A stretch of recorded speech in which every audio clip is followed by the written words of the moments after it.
In the dead of night, on December 8, 2025, a chilling report echoed through Ukrainian command centers. Over 45,000 Russian troops had vanished from the front lines.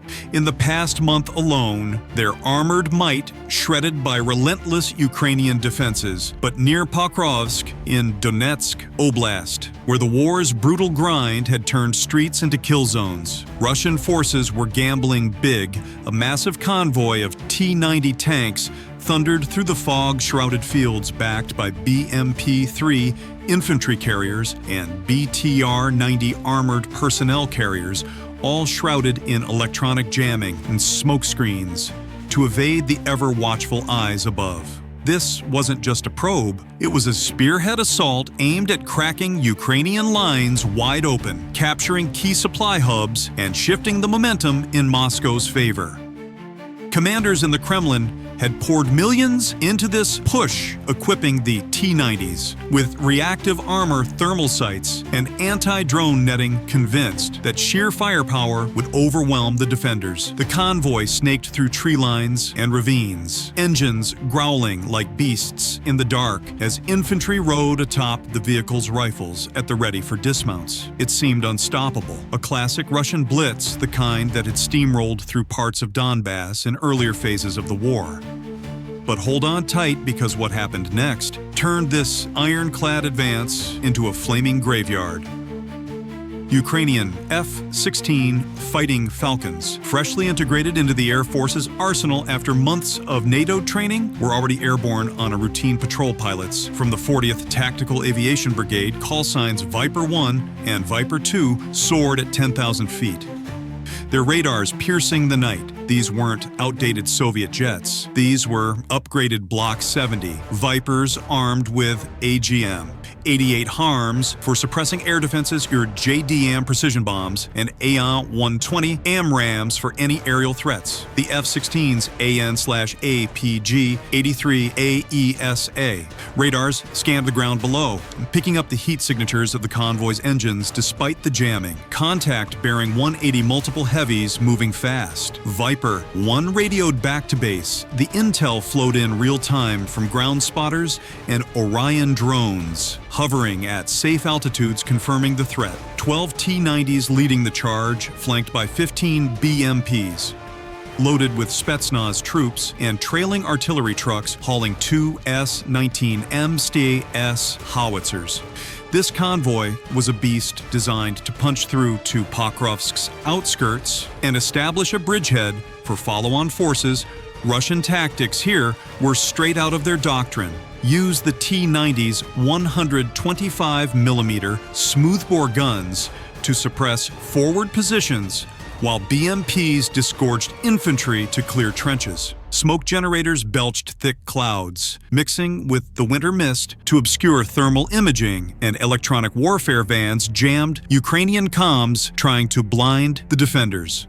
The column advanced in a staggered formation, tanks spaced 50 meters apart to avoid cluster kills, with scouts on motorcycles probing for mines. Crews inside the T-90s sweated under their helmets, scanning periscopes for ambushes while commanders barked orders over encrypted radios. Push harder. Reach the ridgeline before dawn. The landscape around Pokrovsk favored this move. Flat fields, broken by occasional ditches, and abandoned farms offering straight shots to Ukrainian strongpoints. Russian planners had studied satellite imagery timing, the assault for low visibility to dodge drone swarms. Anti-aircraft systems like Pantsir S-1 trailed the rear, their radars sweeping the skies for threats. It was a calculated risk. If they broke through, Pokrovsk could fall within days, cutting off Ukrainian logistics to the east.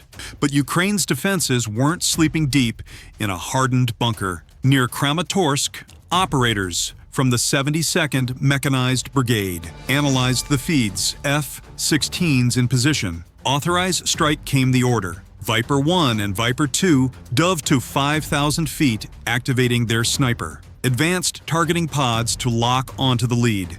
T-90, the pod's infrared cameras cut through the smoke, highlighting the tank's exhaust plumes like beacons. Fox 3, Viper 1 called launching 2 AGM-88 HARMS. At the convoy's radar vans, the missiles streaked down at Mach 3, homing on the emissions from the Pantsir system's boom. The first harm slammed into a radar truck erupting in a fireball. That lit up the night, shrapnel rained down, disabling the nearest Pantsir's turret. Panic rippled through the Russian ranks as alarms blared. Incoming missiles, evasive, but convoys don't evade like jets. They scattered clumsily, tanks veering off the dirt road into muddy fields. The second harm found its mark on another EW vehicle, silencing the jamming signals and restoring Ukrainian comms. Now the F-16S had a clear shot. Viper 2 rolled in next, releasing a pair of GBU-39 small-diameter bombs, precision-guided munitions that glided silently toward the clustered BMPs. The bombs' GPS INS guidance ensured pinpoint accuracy even in the chaos. The first SDB struck a BMP-3 dead center, its 250-pound warhead penetrating the thin roof armor and detonating inside. Troops screamed as the vehicle exploded from within ammunition, cooking off in secondary blasts that flipped the wreck onto its side flames, engulfed the infantry compartment, forcing survivors to bail out into the open, where Ukrainian snipers from hidden positions picked them off. The second bomb hit a trailing artillery truck, vaporizing the MSAAS howitzer and scattering shells like deadly confetti. Russian gunners abandoned their posts, diving for cover as unexploded ordnance detonated around them. The convoy's momentum shattered tanks, halted to return fire, their 125mm cannons booming blindly into the sky tracers, arcing harmlessly past the agile F-16 Vipers. Viper 1 circled back for another pass this time, unleashing a volley of Hydra, 70 rockets from its pods. The unguided rockets rippled out in a deadly fan, peppering the T-90 line. One rocket struck the reactive armor on a lead tank, triggering the explosive panels but failing to penetrate. Yet the shockwave damaged the optics, blinding the crew. Another Hydra found a weak spot on a BTR-90's wheel, shredding tires and immobilizing it in the mud. Russian infantry dismounted in a frenzy, setting up PKM machine guns to lay suppressive fire. But the F-16s were too high, too fast. Switch to drones, finish them. Base command ordered, enter the Ukrainian drone swarm, a mix of FPV kamikaze drones and Switchblade 600 loitering munitions launched from nearby positions. These weren't hobby toys. They were battle-tested killers guided by operators using feeds from the F-16's targeting pods, relayed via secure data links. The first FPV drone buzzed in low, evading the T-90's anti-drone nets by diving under them. It slammed into the engine grill of a stalled tank, its 2-kilogram warhead igniting fuel lines. The T-90 erupted in a massive inferno turret, popping off in a classic jack-in-the-box explosion as stored ammo detonated. Crew members ejected through hatches only to be cut down by follow-up drone strikes. A Switchblade hovered briefly over a cluster of BMPs, its operator selecting the juiciest target, a command vehicle with antennas bristling. The munition dove piercing the roof and exploding inside, killing officers and scrambling radio comms. Chaos reigned. Russian troops fired wildly at the buzzing threats, but the drones were small, fast, and relentless. One T-90 tried to ram through the wreckage only to trigger a buried TM-62 anti-tank mine. Planted by Ukrainian sappers days earlier, the blast lifted the 46-ton beast off its tracks, snapping the hull and spilling the crew into the dirt. Artillery joined the fray. Ukrainian M777 howitzers positioned 20 kilometers back received coordinates from the F-16 shells arced in high explosive rounds, cratering the road and flipping vehicles. A direct hit on a fuel trucks created a river of fire, engulfing 2 nearby BTRs and roasting infantry alive. The convoy, once a cohesive force, fragmented into burning pockets. Surviving tanks reversed desperately, treads churning mud as they tried to retreat, but the F-16s weren't done. Viper 2 locked on with an AGM-65 Maverick missile, infrared seeker homing on a T-90's hot engine. The missile streaked down, impacting the rear and cooking the power pack. The tank ground to a halt, smoke billowing, as the crew abandoned it. Viper 1 followed with a strafing run, its 20mm Vulcan cannon chewing up exposed troops and soft-skinned vehicles. Bullets ricocheted off armor but shredded tires and antennas, turning the retreat into a rout. Russian Pantsir systems, what was left of them, launched SAM's 9 M335 missiles, climbing toward the jets, but the F-16's AN/ALQ-213 countermeasures suite jammed the seekers' flares, decoying the heat seekers into empty sky. One missile exploded harmlessly, 500 meters away, shrapnel pinging off Viper 1's canopy, but causing no critical damage. The pilots pulled up banking hard in a 6G turn to evade ground fire from 30mm autocannons on the BMPs below. The carnage was total 8 T-90s destroyed or disabled 10 BMPs.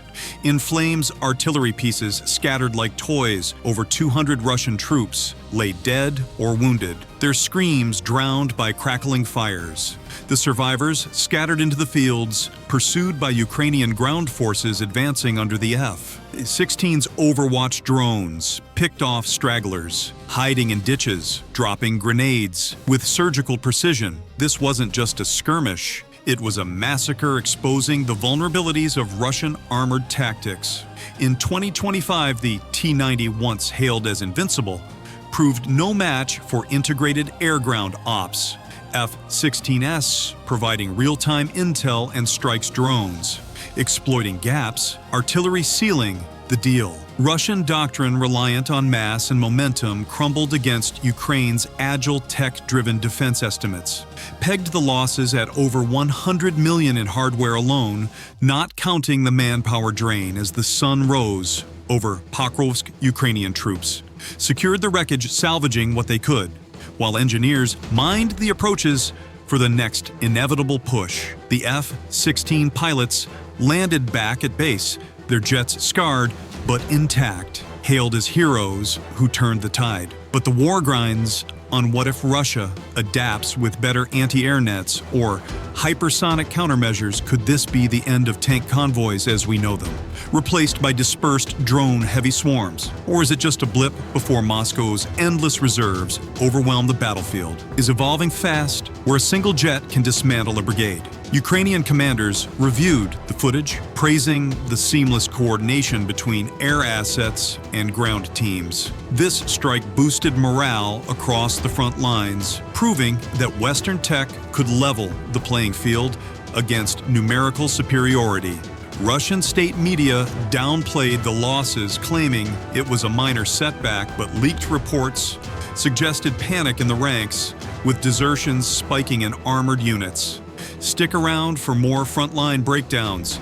Hit like if this got your adrenaline pumping. Share with fellow military buffs.